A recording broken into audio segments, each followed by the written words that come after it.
বিমানবন্দর চালুর সম্ভাব্যতা যাচাইয়ের লক্ষ্যে বিমান বাহিনী প্রধান ও বেসামরিক বিমান চলাচল কর্তৃপক্ষের চেয়ারম্যান সহ ঊর্ধ্বতন কর্মকর্তা বগুড়া পরিদর্শন করেছেন। বগুড়ায় রানওয়ে পরিদর্শন ছাড়াও শীতার্তদের মাঝে শীত বস্ত্র বিতরণ করেন বিমান বাহিনীর প্রধান air chief marshal Hasan Mahmud Khan. এ সময় তিনি বলেন, দীর্ঘ প্রতীক্ষার পর পর্যায়ক্রমে এই বিমানবন্দর সামরিক ছাড়াও বেসামরিক বিমান চলাচলের উপযোগী করে তোলার জন্য গুরুত্বপূর্ণ হয়ে উঠেছে। পরে বিমান বাহিনী প্রধান স্থানীয় গরিব অসহায়দের মাঝে শীতবস্ত্র বিতরণ করেন।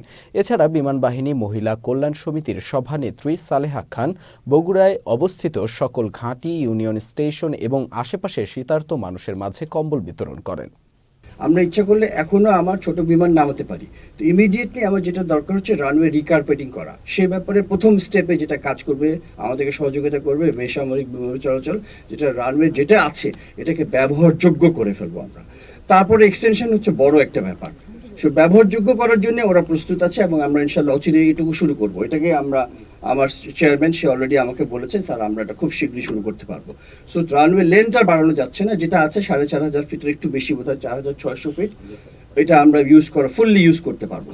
এমার্জেন্সি হলে যে কোনো ধরনের ছোট বিমান ল্যান্ড করতে পারবে, কিন্তু এটাকে বড় করতে হলে একটু সময় লাগবে। এটা একটা প্রজেক্ট হিসেবে যাবে, প্রজেক্ট অ্যাপ্রুভাল হবে, যেটা আপনাদের সরকারি নিয়ম নীতি আছে ওটা ফলো করে করা হবে। ইনশাআল্লাহ যদি আমরা অনুমোদন পাই আমরা পার্সিউ করবো অবশ্যই সরকারের কাছে।